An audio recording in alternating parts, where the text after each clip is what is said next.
आपने देखा होगा कल बरेली के अंदर हो मौलाना भूल गया कि शासन किसका है। अब उत्पातियों और उपद्रवियों को पता लगेगा कि 7 पीढ़ियां याद आएंगी उनको। कभी कभी बुरी आदतें जाती नहीं लोगों की, तो उसके लिए उनकी डेंटिंग पेंटिंग करवानी पड़ती है कायदे से। हमने कहा जाम नहीं होगा, कर्फ्यू भी नहीं लगेगा, लेकिन कर्फ्यू का सबक तुम्हें ऐसा सिखा देंगे कि तुम्हारी आने वाली पीढ़ी दंगा करना भूल जाएगी। दंगे होते थे, दंगाइयों को मुख्यमंत्री आवास में बुला के सम्मानित किया जाता था, दंगाइयों की अवभगत होती थी। पर्व और त्योहारों के दौरान आपने देखा होगा, जब भी पर्व और त्योहार आते थे उत्पात शुरू हो जाती थी। अब उत्पातियों और उपद्रवियों को पता लगेगा कि 7 पीढ़ियां याद आएंगी उनको, क्योंकि कभी कभी बुरी आदतें जाती नहीं लोगों की, तो उसके लिए उनकी डेंटिंग पेंटिंग करवानी पड़ती है कायदे से, जिससे उनकी बुरी आदतों को हम ठीक कर सकें। और यही डेंटिंग पेंटिंग आपने देखा होगा कल बरेली के अंदर हो मौलाना भूल गया कि शासन किसका है। वो ये मानता था धमकी देंगे और हम जबरदस्ती जाम कर देंगे।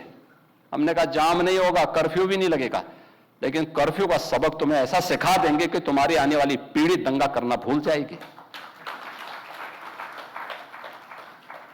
क्या तरीका है जी?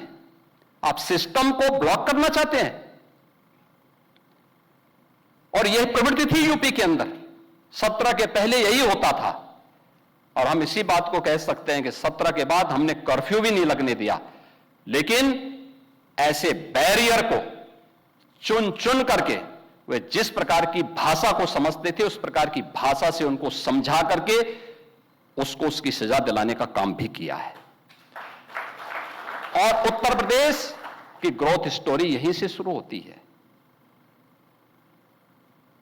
अगर आजादी के समय, मैं उससे पहले नहीं जाता, लेकिन 1947 में भारत आजाद हुआ, अगर उस समय भारत की इकोनॉमी में भारत का उत्तर प्रदेश का कंट्रीब्यूशन 14% था, तो ये 14% फिर से होना चाहिए। और 14% नहीं होना चाहिए, बल्कि जितनी आबादी है उत्तर प्रदेश की, उत्तर प्रदेश उतना कंट्रीब्यूशन करता हुआ दिखाई दे।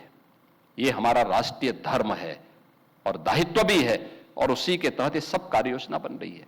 उत्तर प्रदेश के अंदर इंफ्रास्ट्रक्चर अच्छा हो, 17 के पहले कोई कल्पना भी नहीं करता था। आज देश के अंदर 55% एक्सप्रेस वे उत्तर प्रदेश के पास हैं। सबसे अधिक सिटी में मेट्रो का संचालन उत्तर प्रदेश कर रहा है। 17 के पहले 2 एयरपोर्ट पूरी तरह क्रियाशील थे, लखनऊ और वाराणसी। गोरखपुर और आगरा आंशिक रूप से क्रियाशील थे। गोरखपुर में एक फ्लाइट आती थी, कभी भूल से आ गई, हम लोगों को ट्रेन से दिल्ली जाना होता था। आप सोचो 14 घंटे की हमारी जर्नी हुआ करती थी। बहुत इमरजेंसी में कोई होगा तो मुझे गोरखपुर से लखनऊ 6 घंटे बाई रोड आना पड़ता था, फिर यहां से मैं फ्लाइट पकड़ता था दिल्ली के लिए। आज गोरखपुर से 14 फ्लाइट चल रही हैं, 14 फ्लाइट देश के अलग अलग सिटी को जोड़ रही हैं। 16 एयरपोर्ट हमारे आज के दिन पे क्रियाशील हैं। देश का सबसे बड़ा एयरपोर्ट हम अगले महीने देश को समर्पित कर रहे हैं, नोएडा इंटरनेशनल एयरपोर्ट। यानी ये उत्तर प्रदेश वही है जो पहले बीमारू था। बीमारू था नहीं, बीमारू बना दिया गया था। बीमारू मानसिकता वालों ने इसको बीमारू बना दिया था। ये बीमारू मानसिकता वही है जो परिवारवाद और जातिवाद है, ये बीमारू मानसिकता है। और इसी बीमारू मानसिकता ने उत्तर प्रदेश को बीमारू बना दिया था। परिणाम क्या था? दंगे होते थे, दंगाइयों को मुख्यमंत्री आवास में बुला के सम्मानित किया जाता था, दंगाइयों की अवभगत होती थी, और पेशेवर अपराधी और माफियाओं के सामने सत्ता सैल्यूट करती थी और सत्ताधारी लोग उनके कुत्तों के साथ हाथ मिलाया करते थे। आपने वो दृश्य देखे होंगे, कैसे सत्ता का मुखिया एक माफिया के कुत्ते से हाथ मिलाकर के अपने को गौरवान्वित महसूस करता था। ये स्थिति थी। आप अनुमान करते हैं उत्तर प्रदेश के लोगों को इन्होंने सुरक्षित किया था? ये सुरक्षित करते? हर जिले के अंदर एक माफिया दे दिया था और हर माफिया को जिले के अंदर पैरेलल समानांतर सरकार चलाने की पूरी छूट दे दी थी। आज परिणाम क्या था? 17 में आते आते उत्तर प्रदेश न केवल बीमारू था बल्कि उत्तर प्रदेश के नागरिकों के सामने पहचान का संकट भी था। हर व्यक्ति अपनी पहचान के लिए मोहताज था। न बेटी सुरक्षित, न व्यापारी सुरक्षित। खेतीबाड़ी चौपट, किसान आत्महत्या करता था। नौजवान की नौकरी पर सेंध लगती थी, उसकी नीलामी होती थी।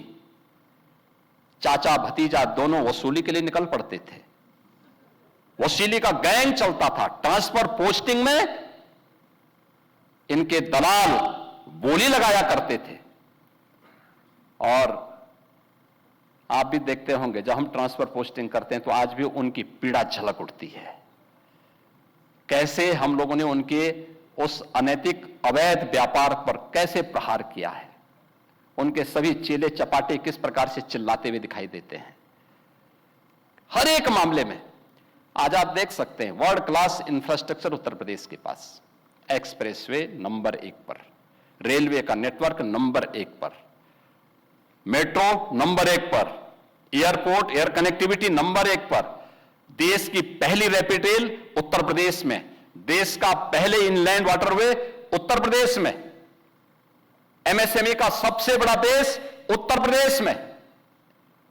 और उत्तर प्रदेश आज फिर से गन्ना उत्पादन और चीनी उत्पादन में देश के अंदर नंबर 1 पर, इथेनॉल उत्पादन में नंबर 1 पर, खाद्यान्न उत्पादन में नंबर 1 पर, सबसे बड़ी युवा आबादी का राज्य होने के साथ साथ सबसे अधिक नौकरी भी देने वाला राज्य बन चुका है।